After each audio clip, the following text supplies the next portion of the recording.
Hey guys, Mike here. Welcome back to my channel. Thank you for checking it out. Please subscribe, check out some of my other videos. I'll put some on the screen now for you. Check them all out. Today I want to do a bit of a different discussion video, not about a particular topic or a particular game or show or movie or anything like that.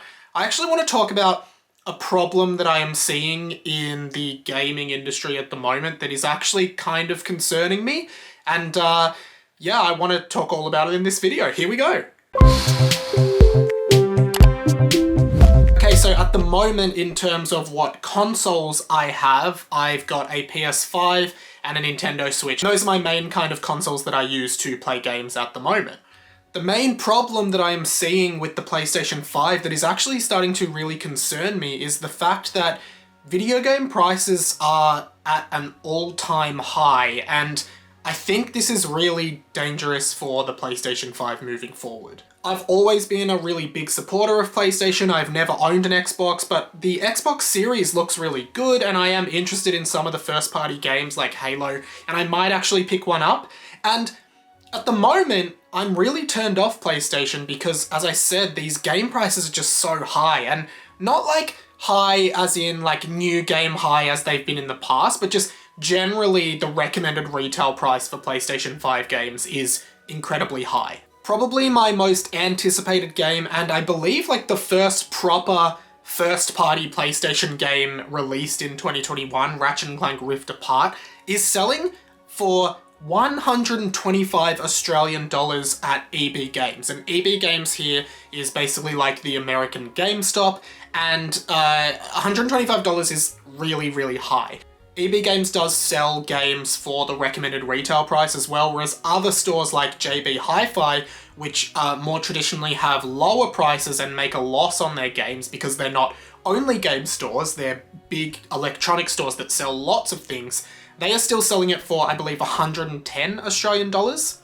Historically, in the previous generation with PlayStation 4, I feel like you could get a new PlayStation game for around 80 Australian dollars, maybe 90, but rarely would you see these games get past the $100 mark. And even back in PlayStation 3 and PlayStation 2, you'd probably be looking at $60 to $70. And it does depend on the game, it does depend on like the quality of the game and what the developer wants to price it at. Generally speaking, I see a trend of extremely expensive PS5 games. For example, Returnal, another really acclaimed game that I would really like to play, is selling for a similar price to Ratchet Clank.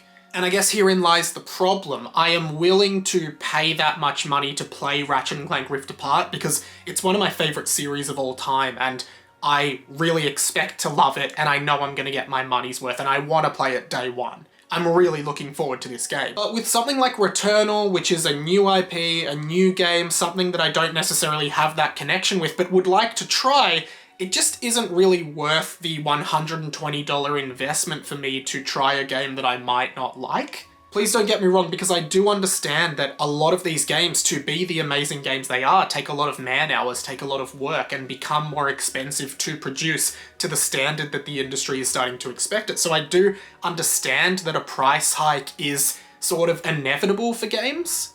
But going from something like $80 to $125 to me is a huge increase. It's like nearly, probably like a 50% increase in costs, and I think that's a huge amount to expect the average consumer to be able to dish out to play a game. Generally with first-party Nintendo games, you'll see them sort of sit between $60 to $70 here in Australia, and the thing about Nintendo first-party games is they very rarely, if ever, go on sale, so you can always expect to pay that price, which can be annoying, but I'm kind of more annoyed about the PlayStation price point. Xbox does have the xCloud service, which I believe is the best value money for gaming at the moment, which is another reason where I'm thinking of going over to Xbox, because I guess historically, I could kind of afford to spend $70 or $80 on a game that I might not play. And even that, I acknowledge, is a pretty privileged position to be in. But I don't really think I want to spend $120 on that. I think something like $60, $70, most people can kind of take that risk and just afford to spend that much money, I guess, on a whim or on a random purchase. But with nearly double that being asked for PS5 games, it's very hard to expect a young person who's a gamer or parents of kids who are gamers to dish out that much money to buy a game. And I do genuinely think this is going to affect PlayStation's game sales. Like, I'd be very interested to see how Ratchet Clank Rift Apart sells, and even stuff like Returnal, like I said, historically, I probably just would have picked it up if it was like $70, $80, but $125, I'm just gonna wait till it goes on sale. And I feel like I'm gonna buy many, many less games on day one or week one of release, and I'm just gonna wait till they're much cheaper, which is, I guess, a completely reasonable thing to do, and I guess you might be paying for the premium of having a game on day one, as well as the fact that they're these really big, exorbitant games. But I genuinely do worry that if PlayStation is pricing their games this high for the entire generation, they're really going to struggle. Especially when you've got Nintendo offering games, great quality games, for half that price, and Xbox offering the cloud gaming service.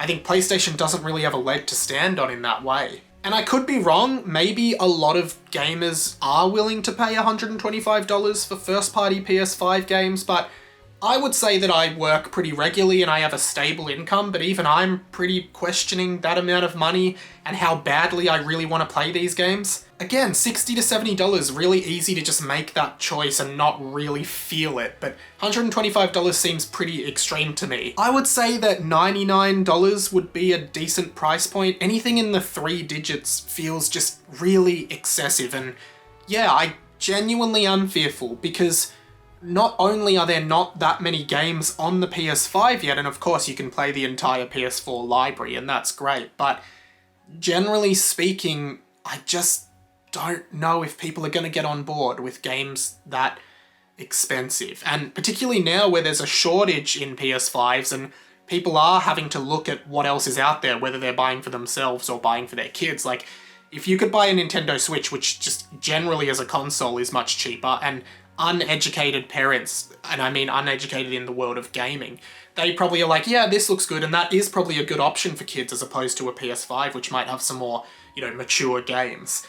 I can't see people going, yes, I will pay for the PS5, which is the most expensive console on the market with the most expensive games, which is constantly going to be taking $120 out of my bank account every time I want to play a game. I did talk to members of my Discord about this, and if you want to get into my Discord, just let me know, send me a message, maybe on my Instagram, radio.mike, and I will let you in. I do a bunch more content aside from just YouTube stuff, so I'd love to get you on board.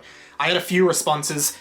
Pat says, I remember when the PS4 first came out, every new release was $99 or more. My local EB Games had a deal where if you bought a PS4 from them, you could get one of the first-party games, Killzone or Knack, for only $60, which was a pretty fair deal at the time. If I didn't take up that offer, I would have been stuck without a game for months, and that was hard enough. It's hard to imagine prices like that being the new norm for new games, especially since I was only 13 at the time and barely made enough to afford the console in the first place. Someone else says, it's so weird because I paid full price for God of War and 6 months later it was $20. I think it already pushes a lot of people to PC. Xbox Game Pass is probably the best deal for games at the moment. And another comment that says, I remember hearing from somewhere about how video games were priced high from the get-go, and they stayed there at like $90 even with inflation, to the point now where games cost a lot more to make than they would decades ago, and that is true. So now the gaming industry is pushing for higher game prices to make companies not have to sell as much to see profit. I don't know how true that is, but if we take it as true, you can kind of understand the price hike. Again, I can understand the price hike, I just worry that it's not a sustainable way for people to buy games. As a consumer, it does suck royally that the price hike is happening. I know tons of people who aren't bothering with buying new games because of the pricing. A lot, including myself, see the high prices these days and are taking to the seas to get their games, which is obviously not a great thing. In some ways, maybe this is a good thing. It's making me look at older games that I've missed that are much cheaper than new games and still very, very good games. It's also making me think a lot about indie games, which more or less sell for like literally 80% less than that. Some indie games are really great games that can go between 20 to 40 Australian dollars, and it's really making me look at my options more, which is creating a more competitive marketplace. But I do think that Sony and PlayStation will notice this, and they will probably start to drop the prices on release. Those are my general thoughts. If you have any thoughts on the PlayStation price hike, let me know in the comments below. Subscribe, check out some of my other videos. I do all kinds of pop culture content on movies, TV shows, games, music, and more. My channel is there for you to check out, and I'd love to have you on board. Thank you so much for watching. Let me know what you think. My name's been Radio Mike. But I went to run my hand through your hair and I noticed you were attached to string. You were a puppet this whole time, you were attached to string.